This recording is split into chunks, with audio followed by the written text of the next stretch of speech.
Hey y'all, welcome back to Crocs and Socks Outdoors. Mandy and I are out here this morning. You can see the camper behind us.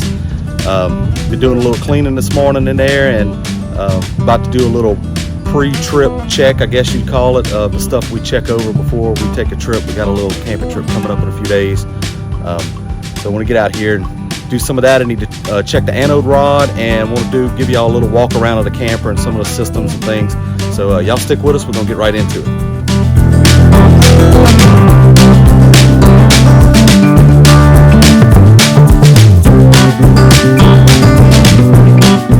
All right, y'all, so we're gonna start up here on the front of the camper.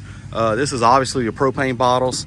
So what I'd like to do is just take a look at everything. You're looking at your hoses and looking at these connectors. The gas is off right now, so if you did have a leak or anything, you're not, something wrong with the camper, you're not gonna smell it right now. You would smell propane gas if you had a leak normally, but I just like to look at my hoses and look at everything, make sure there's no cracks and stuff, nothing out of place. And then this little mechanism right here, this is what keeps your propane bottles attached to your camper. That's the only thing holding these bottles on going down the highway. So you always want to just make sure, double check. I like to snug this down, see how it's just a couple turns. I don't know if over time there's nothing that keeps it, just vibration, I guess. I just like to make sure it's good and snug down. And all right, so we do run this app. If Mandy will pull it up here on her phone, I'll show you. If you can see it on that, yeah, there we go, it's a little better. So it's the Mopica. Mopica is the brand, and everything we talk about today, I'll put links down in the description, so it'll be there. You don't have to worry about trying to remember any of that. So these are sensors that are magnetized to the bottom of the tank. There's one for each tank, and like this one is the driver's side and this one's the passenger side. We're at 36% on this one right now and 100% on this one. So you have a choice right here, but I only run one tank at a time. That way I'm not pulling from both tanks and I end up forgetting and I'm out. Those sensors are really nice because you can set up, it has an app, you can set up, you'll get an alert if one of your tanks get low. They're a little bit quirky every now and then. You got to get them positioned just right underneath the tank. But once they're set, they're pretty good to go. But it's a whole lot easier than coming and taking all this loose and trying to feel and see or guessing at how much you've used. Very good investment. Doesn't cost a whole lot, but it's worth its weight in gold when the time it saves you. So anyway, we look at that. That's pretty much everything with the propane bottles. Now, normally the batteries, 2 or 3 times a year, I try to check the water in the batteries, especially like at the beginning and the end of summer, because they will lose the water out of the batteries. But we just replaced these 2 batteries on our last camping trip.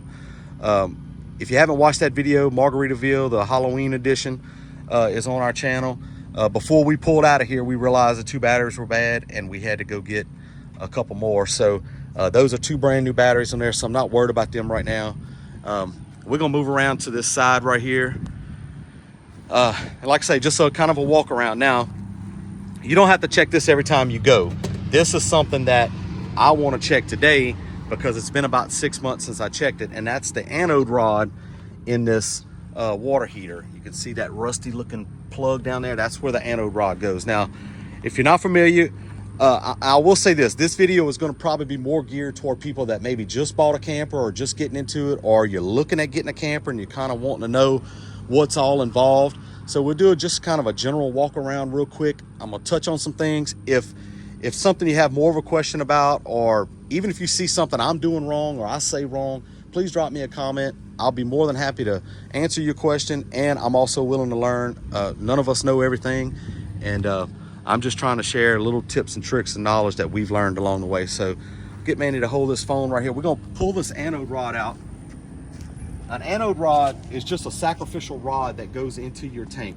The tank is a steel tank, and that anode rod will take the corrosion. Instead of the corrosion eating up your tank, it will eat up that rod first. So it is a wear item. It is something that you have to change periodically. So I like to check it. You can pull it out.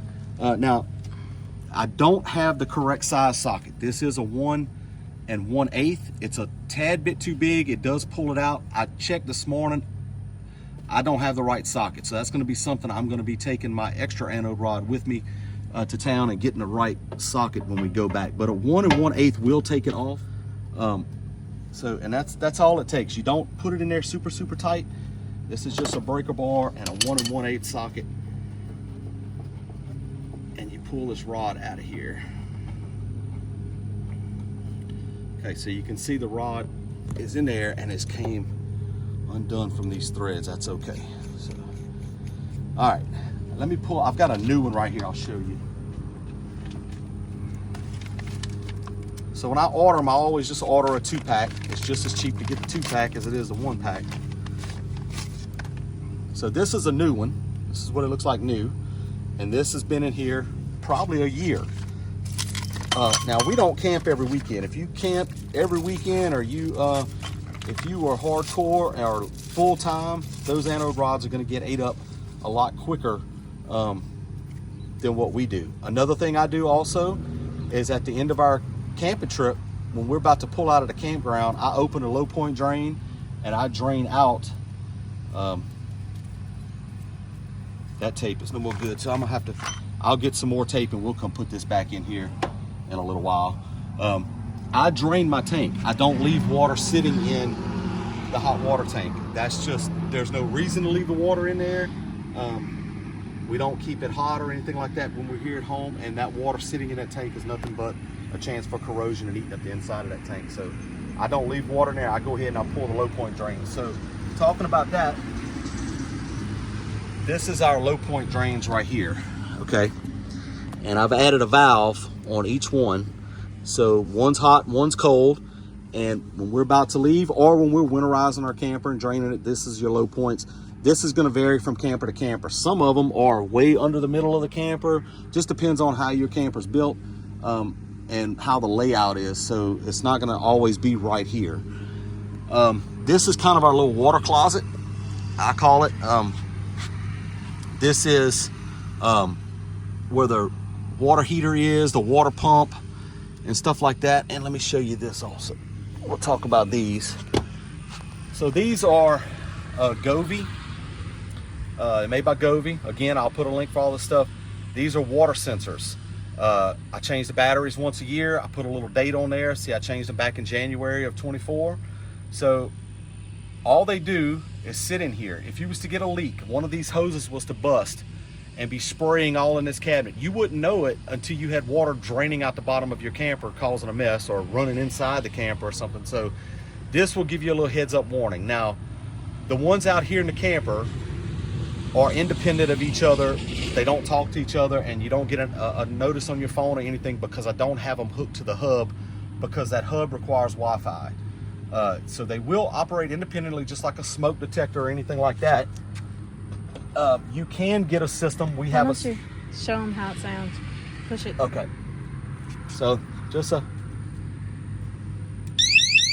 see, just by touching a little moisture on my finger, that's it. So if you was to get a leak in there and water's running on that floor, it's not going to take very much. It's just these little metal sensors, and they need to, so it needs to sit flat. There on the top. Yeah, or on the top. So if it was spraying over on the top of it, it would pick it up also. So very good little investment, doesn't cost a whole lot of money, and I have them everywhere in the camper where there's water. Behind a toilet, under the shower pan, there's an access panel where if the shower drain or anything was leaking, I have one sitting right there. Just change the batteries, put your little piece of tape like I did, write your date on there so you know the last time you changed the batteries, so you know they should last about a year. I have a system like that in our house, but they sell a system with a hub that you can connect to your Wi-Fi, and if you was away from home, you would get an alert on your phone saying one of the alarms are going off. So I have those all around our house also. But like I say, with no Wi-Fi all the time in the camper, it's just better just to run them like that, and you don't have to worry about it. So moving down the camper here, we've talked about the low point drains. This is on our camper, again, specific to each camper. Depending on your layout, how your camper's laid out, how many bathrooms you have, will determine where your sewer drops are and how they're laid out. You may not have a black tank and a gray tank in one spot. It may be a black tank in the front and a gray tank in the back. It just depends on how the camper is laid out. On this camper, we have a bath and a half. So we have a bathroom up here, up front, and a bathroom in the back. So we have a black tank and a gray tank here, and then a black tank in the back. I'll show you that also in a second. So if you see this black tank, this is the black tank handle. It's where the black tank comes down, and here's where your gray tank comes in. You hook your sewer hose to here, and you pull each handle to release whichever tank you want. We also have a freshwater tank up there, but we don't hardly ever use that. We don't do much boondocking or anything like that. That's what that white handle is right there. All right, so talking about black and gray tank. Always leave your black tank valve closed when you're camping. You don't want to leave that black tank open. You would think, well, if I'm hooked up to full hookups, why wouldn't I just leave it open and let it drain? Well, what happens in the black tank is, without getting too graphic, Your solids. yes, your liquids is going to outrun the solids in your tank if you leave the valve open. So it's not going to keep any liquid in the tank. The liquid's going to drain, and you're going to build up a pile of solids in there, which is going to turn into a clog and turn into a mess, literally. So keep your black tank closed until you're ready to flush it out. Now your gray tank, depending on how long you're camping, if we're going for a day or two, we know through experience and through camping in this camper with me, Mandy, and Kaylee in here, 6 showers, 2 showers apiece, that's just about, your gray tank's gonna be full. I know that. It's just, Between the showers and the dishwashing. yeah, shower and washing your dishes every now and then, brushing your teeth and stuff like that in the morning. Usually 2 days, that's about all you got in a gray tank. So if I know we're gonna be there longer than 2 days, I usually go ahead and just leave the gray tank open for a while until maybe a day and a half before we leave. I'll come close it.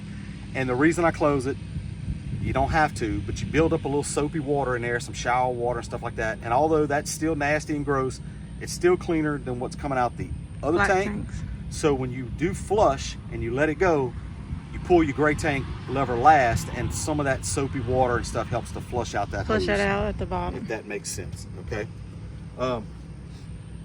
So that's black tanks and stuff. Now talking about a flush, on this camper we have 2 what's called black tank flushes. That's what this fitting is right here. It is nothing more than where you hook a hose to, and this pipe goes down into that black tank and pumps fresh water into that black tank. So when I'm out here and we're getting ready to go home, I'm flushing out the tank, I can put fresh water into that tank. It sprays around the inside of the tank and helps to flush that, clean that tank out. Some campers don't have that. I would hope in 2024, now they making new campers, that this would be a standard feature, but I'm not sure. I don't know every manufacturer out there, so it's something to check into if you're looking to buy one. Does it have a black tank flush? Because if not, you're gonna have to use a fitting that goes on the end of your hose that sprays water up and back pressures water up in there and all that. So this is very convenient. It's a very good thing to have in your camper if your camper does come with it, or maybe even, I wouldn't buy a camper without it, I'll tell you that. So if they're not going to put in the time and the effort to put this on a new camper built nowadays with all the knowledge that we have and people camping, then I would move on and look at a different brand or different make, that's for sure. So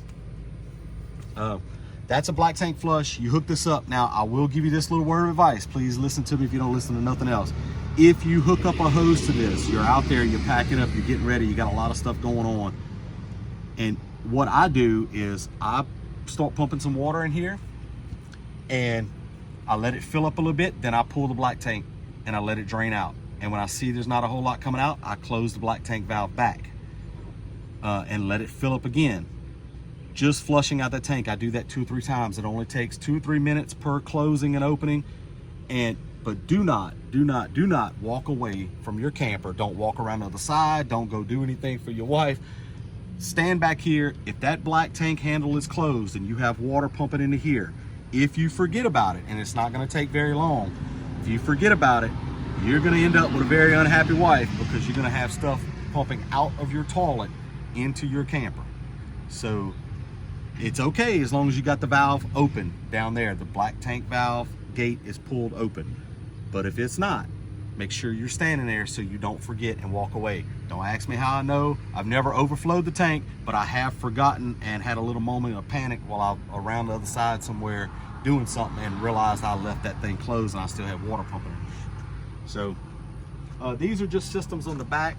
I would recommend, these little things are covers, like this is the back side of the furnace. This is the exhaust of the gas furnace. These little screens, you can get these on Amazon. They go on there. They keep dirt daubers and bees and wasps and stuff like that from building a nest. Even like in those holes inside of there, a mouse could get in there. So it keeps all of that out. It comes as a little kit. We have them on the hot water tank up there. Mandy will show you the back of that door. So you can get them depending on how your camper's set up and the ones you need. Like these come as a pack, and then I even have them. This is your refrigerator, the back of the refrigerator. There's holes and openings under here, so they come with these little screens and the little zip ties and stuff to put them in there. So, all right, so the next thing is tires. I'm gonna go through this a little bit. I have to check all the tire pressures on all my tires today. That's one of the things I do. We'll talk about this. I try to keep covers on our tires. Our camper's not under a covering, so I keep a cover on them just to keep the sun off. And you always get some grass buildup and what have you. So again, specific to your camper, depending on the weight of the camper, the make of the tires, all that. Our tires are load range E, and it says, like right here, it says for max load, inflate to 80 PSI. Now that 80 PSI is a cold temperature. Cold meaning it hasn't been rolling down the road. It's not sitting in the sun. If this tire is cool to the touch, it's not warm, the sun's not beaming down on it, that's a cold pressure. Okay, so I always inflate to 80 PSI. Some people will say, oh, well, you need to adjust it according to the weight in your camper. Well, I'm not weighing my camper every time we go camping. So if it fluctuates a little bit, I know I'm at the max load at 80 PSI. We've been doing this for 5 years. Haven't had any issues really. No blowouts, nothing like that. Now, we'll say this. The main reason we do, I said we had a camping trip coming up in a few days. I don't come out here, I've learned my lesson with this, don't come out here the day before you're about to leave and start checking over things. I did that one time and it almost caught me. While I was doing this right here, checking the tire pressures, I noticed a large bulge on one of the tires on the other side. Whatever happened, a belt had broke or something inside that tire, and had I not came out here and checked these tires and looked them over real good while I was checking the air pressures, I would have never known that and would probably have ended up in a blowout on the side of the highway. But by doing the check the day before we were leaving, that left me scrambling trying to go get another tire. I could have put the spare on, but then I'd have been without a spare. So I had to scramble and go find a place in town that had that specific tire so it would match. And it wasn't fun doing it last minute while you're trying to get ready to go and stuff. So I try to come out here a couple days before. That way, if I find something needs to be addressed, I got time to take care of it before it messes our trip up. So this is just what I use. I've already got the air hose pulled around here. You want to talk about the... Yeah, I'm gonna talk about these sensors and these metal valve stems here in just a second. So I just checked. See, it's gotten kind of cool the last couple nights. It's been down in the 50s, so it's at about 76. So I'm just gonna air up and put it back at 80. And it's that time of the year where you lose a little pressure in your tires when it starts to cool off and get a little cooler nights. And we are in South Louisiana, so we get to camp most of the year. We can pretty much camp year round. I know some people up north have to winterize campers and do all that stuff. And so see, I'm back to about 80. That's where I'm gonna leave it. Now, these little sensors, these are tire pressure monitor sensors, and they just screw onto your valve stem. Another word of advice.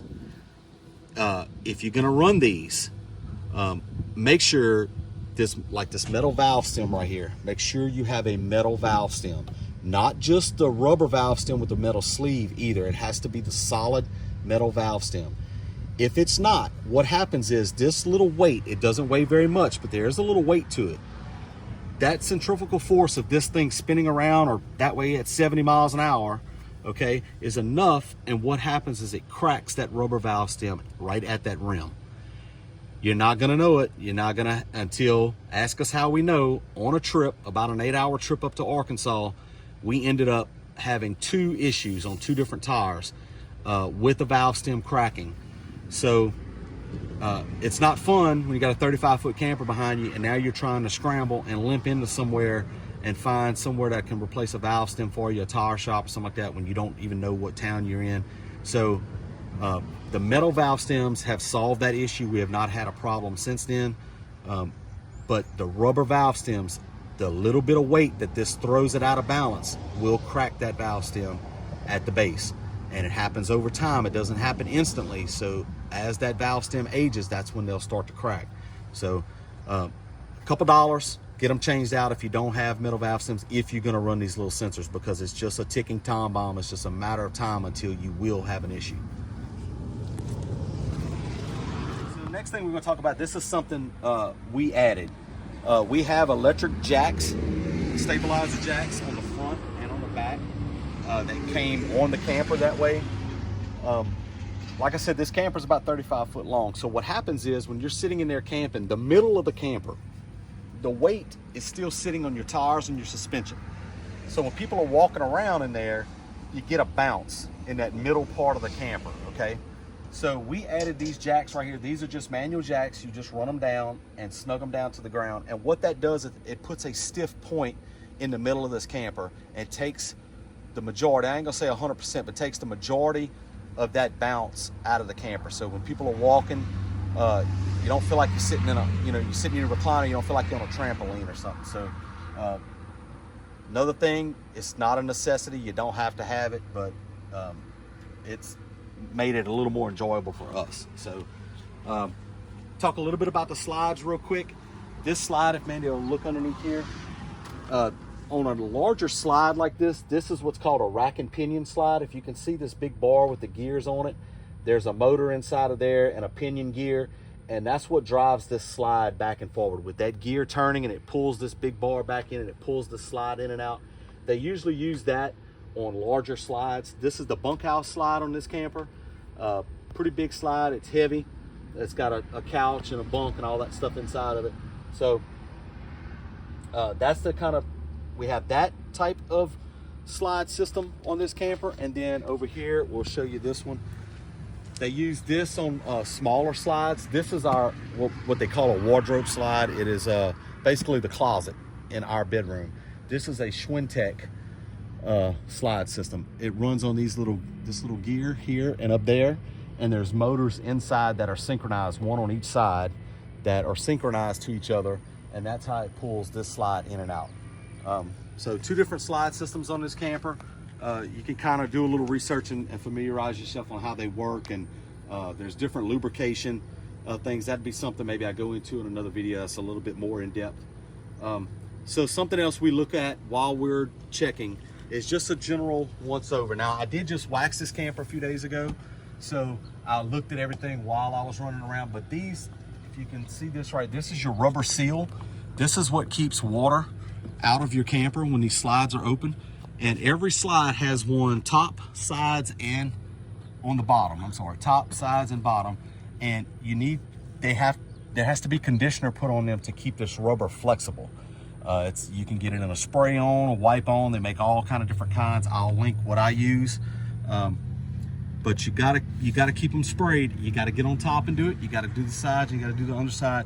That way, when this slide is running in and out, it drags on this rubber. And if it's dry and brittle, it's gonna crack. And when it's cracked, it's no longer keeping the water out. You're gonna get a leak, it's gonna run in.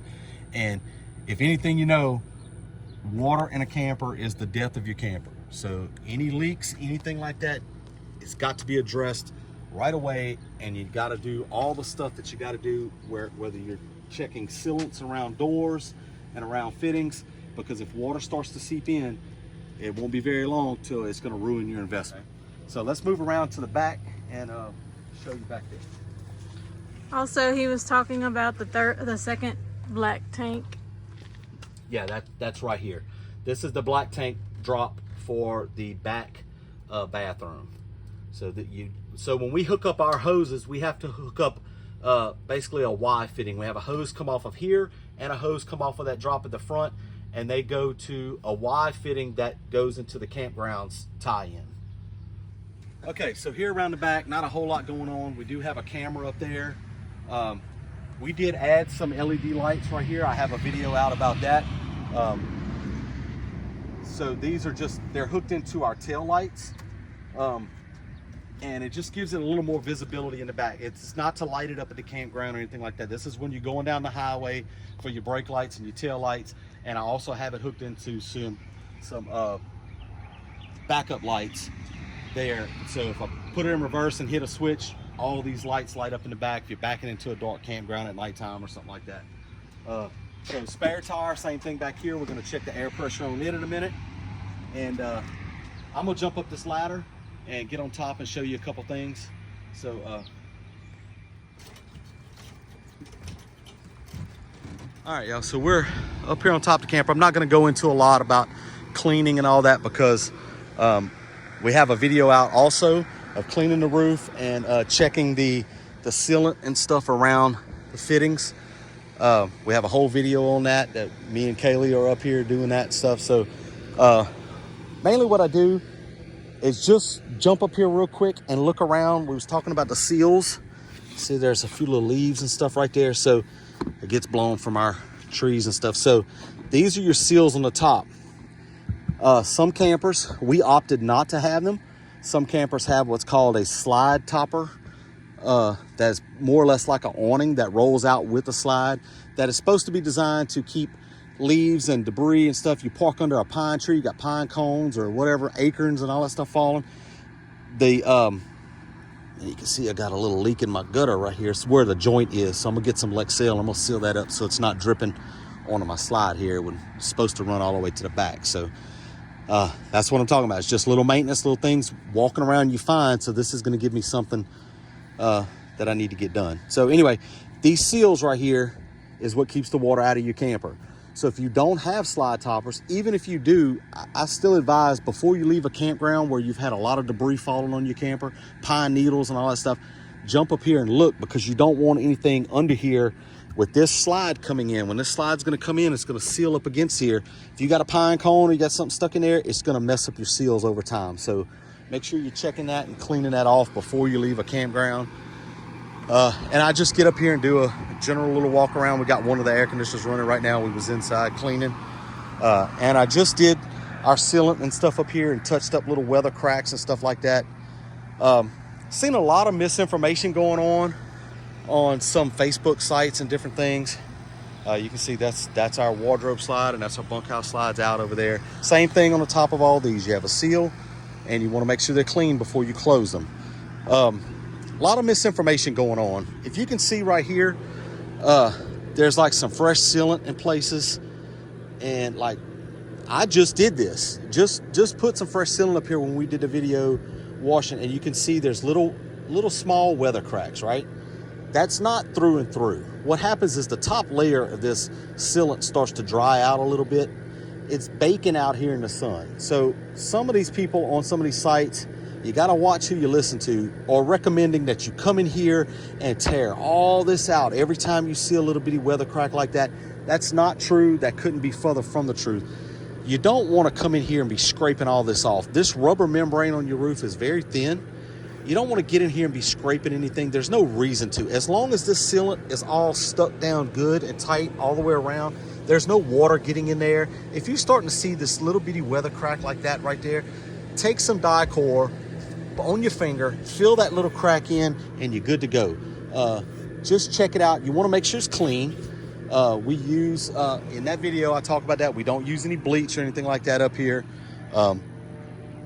Just Murphy's Oil Soap. Murphy's Oil Soap leaves a little oily residual, helps to treat this rubber roof. It was recommended by our manufacturer to use Murphy's Oil Soap. That's what I've been using for 5 years, and I don't have any problems. And you can start seeing there's a little bit of black.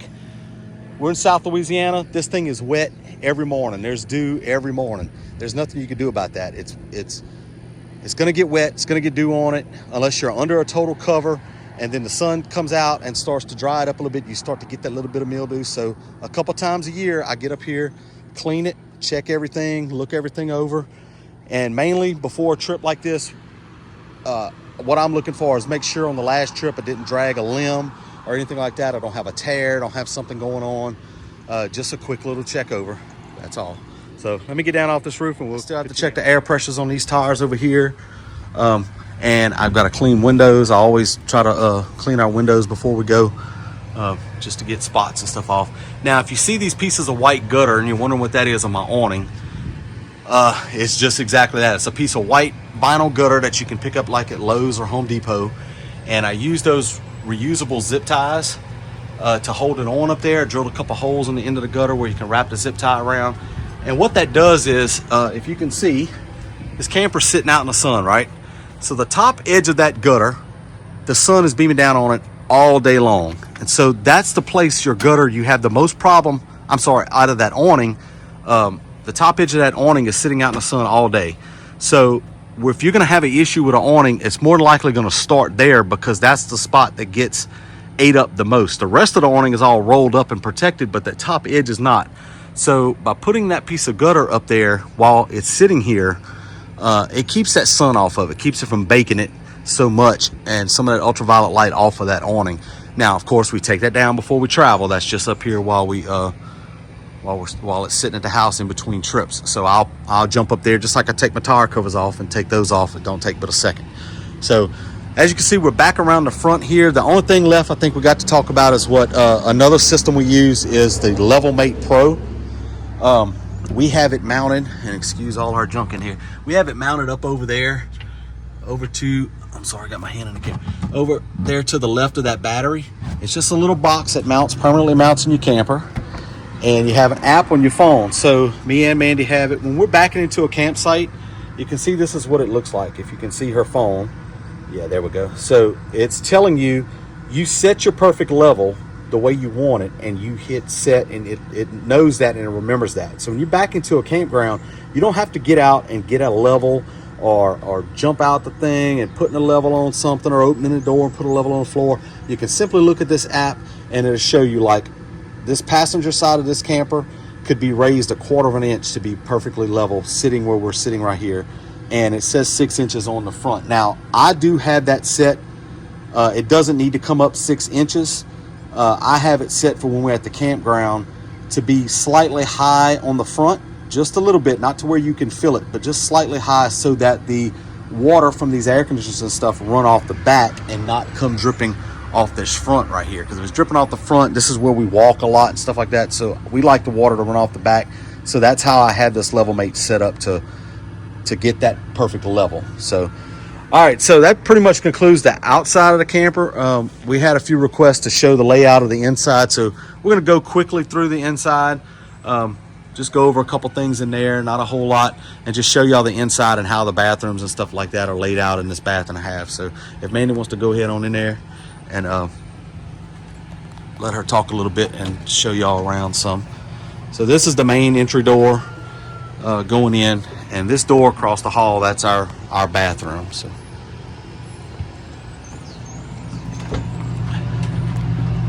This is our bedroom. It is pretty tight. We make do. It is hard to make the bed. So on our next one, we will make sure that we get one that's not so hard to make. We're still fairly young, so we can get it done. But in the next few years, when we start thinking about retirement and getting another one, we definitely want one that's easier to make. As you can see, we have the 2 nightstand table areas.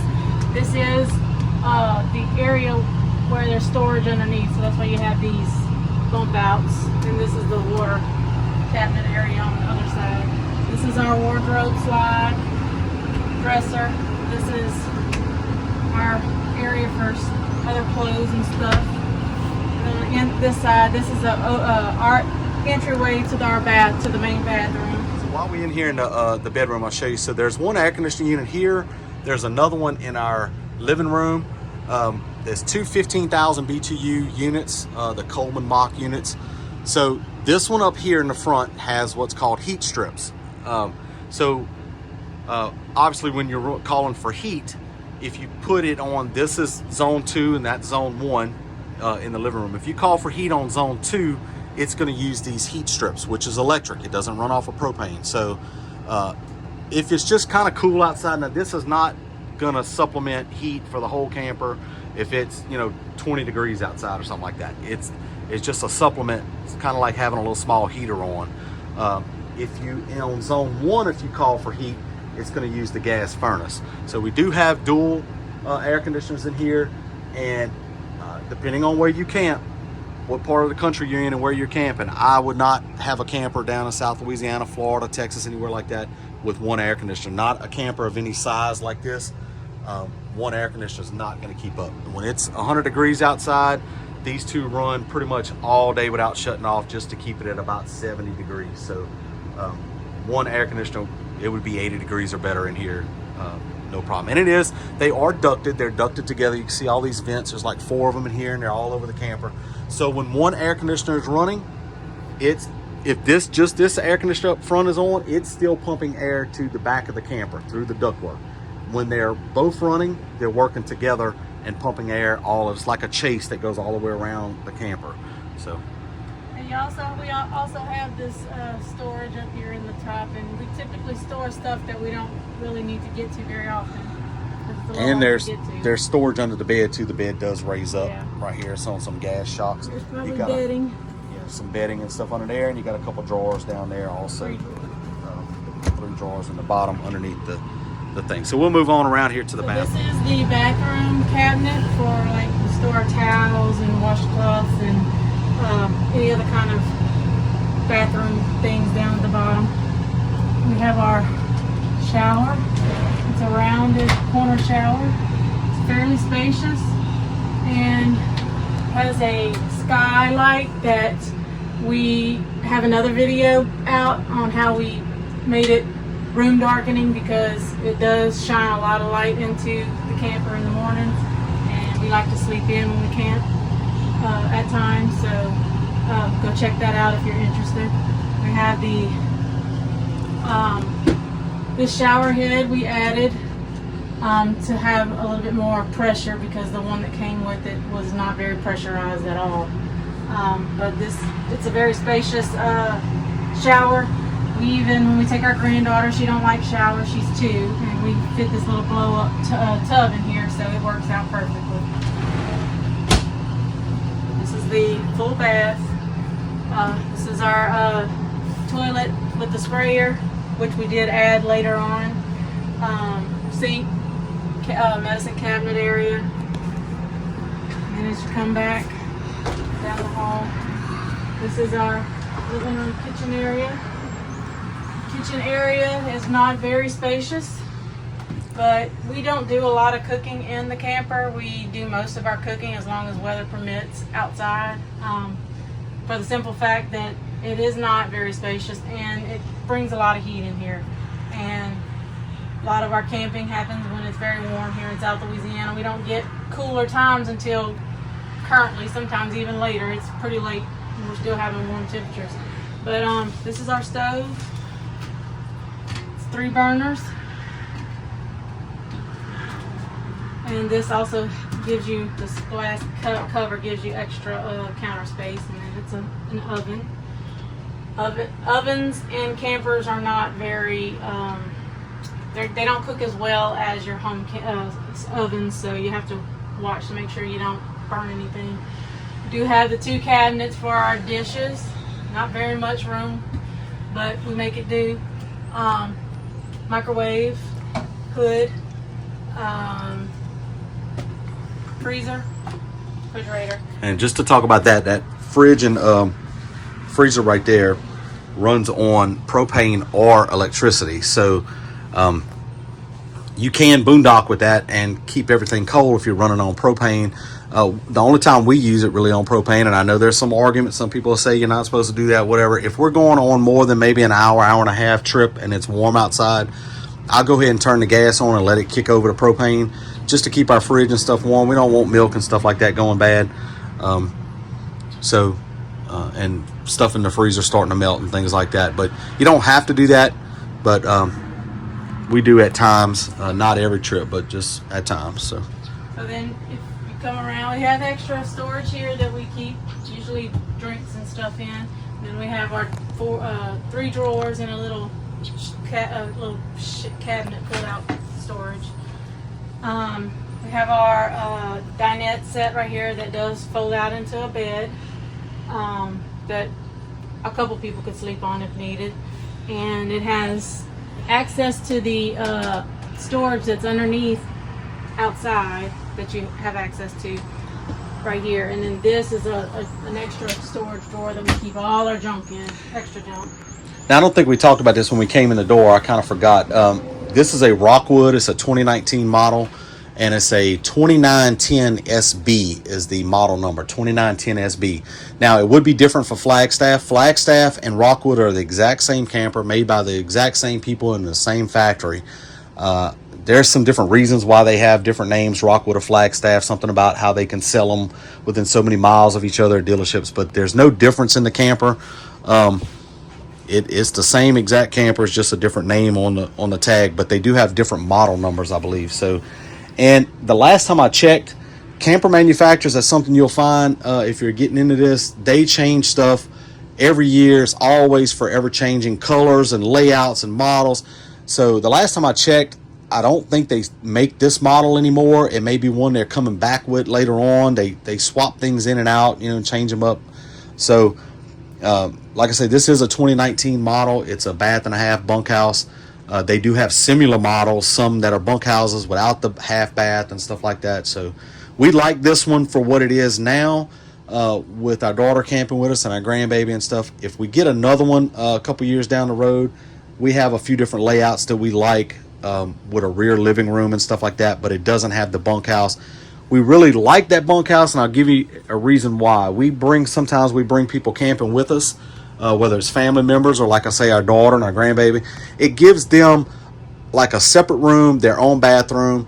You have to imagine, like our bathroom is basically connected to our bedroom. If you was camping with another couple, it's the middle of the night, somebody needs to go to the restroom. Nobody wants to come in here and use the restroom right on the other side of the wall of people sleeping and stuff like that. So if you're never going to have anybody camping with you, that's one thing. If you do, that half bath does come in handy, and it gives a little more privacy, and it makes everything a little more comfortable for everybody. At least that's what we found. I guess you would agree, huh? Maybe that's... Yeah, and that's why we kind of took we got the bunkhouse in exchange for less kitchen space, because we typically spend a lot more time outside, especially cooking and stuff. So that's where the trade-off came in.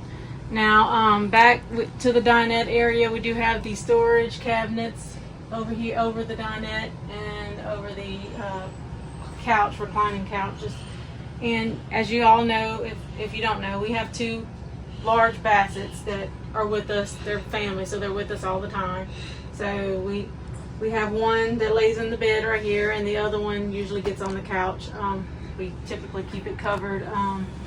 Now, like my husband said, like Kenny said, it's 5 years old. As of this month, we've had it for 5 years, and this material does not hold up. Between I don't know if it's just our area or if it's everywhere, but we have lots of moisture. We do keep, the damp rid things in here when we're not camping. But we do not keep the air running all the time, so that would be very costly.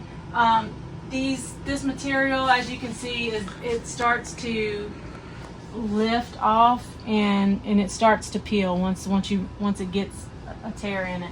So with the couch, we've had to get covers for it because it started doing that in the headrest area. Yeah, so that'll be something we'll need to probably change out furniture or get these things furniture recovered or something before too long. Buy some covers like we did for the couch. Currently, that's the most efficient way for us. Yeah. So that's what we've done. And she was talking about humidity. So this is something we do also. Can't recommend enough. This is a dehumidifier, and you might say, well, Lord, that's kind of large. It works great. So where we ran into issues, we didn't know, started camping. First time we camped and it was kind of cool outside. We had moisture everywhere. The walls sweating inside the cabinets and stuff like that. And that's just from the heat. Your walls are kind of thin. It's basically just styrofoam in the walls. And that heat, just like a Coke can would sweat if you set it outside, a cold Coke can would sweat. It's the same thing that happens in a camper. And that dehumidifier solves that issue. That one there is big enough, and it pulls enough moisture out of the air in this camper to where you pretty much got to dump that every 12 hours when it's really humid. So it's pulling that much moisture out of this camper, especially, like I say, when it is cold outside. Yeah. And talking about that, I'll touch on this and then I'm going to shut up. So air conditioning units, you get a lot of complaints from people that'll say, well, my camper, my thermostat says it's 65 degrees in here, but it still feels muggy and warm. So you have different settings on your thermostats, okay? This thermostat controls both air conditioners. You have a high cool, you have a low cool, and you have an auto cool for each unit. Right now we have it on high cool. We've been in here, the doors open, stuff like that. I'm not worried about it. This is going to be shut off in a few minutes when we finish this video. But if you're running your air conditioner just on high, what is happening is the fan is never shutting off. The compressor kicks in and out as the temperature gets right, but the fan stays running. When the compressor kicks off, those wet coils that were cold are no longer cold, but now they're just wet. So what's going on is that fan is blowing that moist, wet air back into your vents, back into the camper, and keeping the humidity really high in the camper. So my advice, especially down or in a humid area, South Louisiana, Florida, Texas, places like that where you got a lot of humidity, set your air conditioner to auto. That way when the fan or the compressor kicks off, everything goes off. The fan, everything. If you need to move air around, use a separate fan or something like that, but don't run that fan on that air conditioner because you're picking up that moisture off those wet coils, putting it back into the camper, and that's why you're getting that muggy, wet feeling, and it never feels really comfortable and dry. So anyway, sorry, back to the kitchen. I mean, the living area. We had the TV, and behind it, once again, probably junked up, is storage. We keep most of our television watching and electronic stuff behind there. And then we have these two cabinets that we store like other like toasters and coffee pots and stuff, especially when we're traveling, while we're traveling, or they're not in use. And then we have a like pantry cabinet area, and then we keep cleaning supplies and stuff down here. All right, so now we'll go into the bunkhouse and show you that in the back bathroom. This is the bunkhouse, also known as Kaylee's area. When we first got the got the camper, she would sleep up here on the bunk.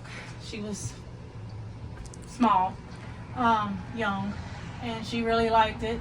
It does have a ladder that's underneath the mattress that allows her to climb up and down. But now that she's a teenager and almost a grown lady, she prefers to sleep on the roll-out couch. This does fold out into a bed.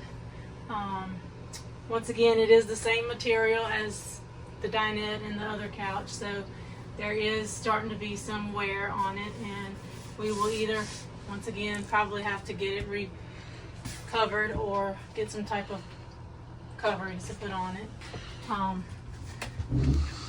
Let's see. Something else we've done also in this camper is change out the blinds. It came with these little pleated, they called them day and night shades or something, but they were nothing but trouble. They would break. It had some little small, almost like fishing line string that strung them together, and I don't know if the vibration or something shaking them going down the camper, but they would wear out and break. They would rub and break. And the string would break. So we went to blinds.com. You can take the measurements of your windows. They all match.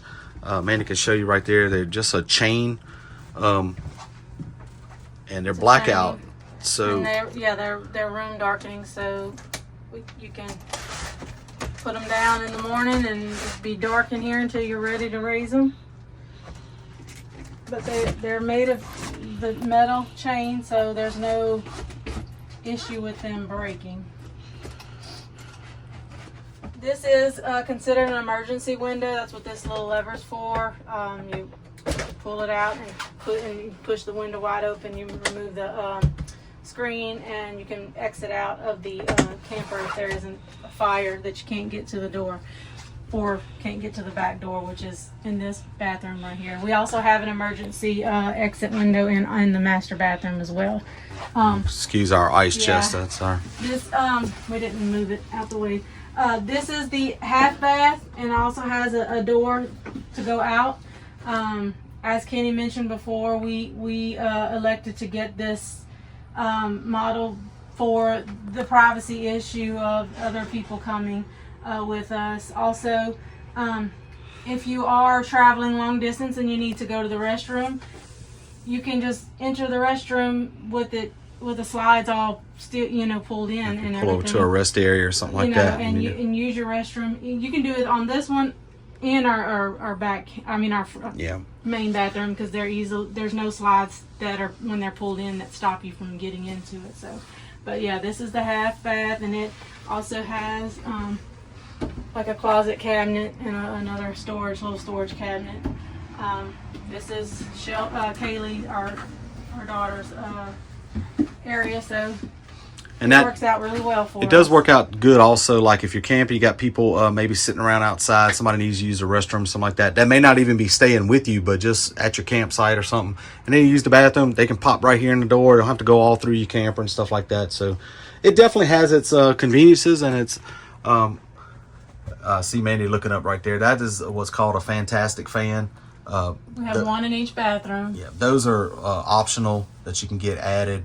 They're just a high-powered fan. They do have the covers on the outside. That's like the rain cover, so that you can use them. Lower it.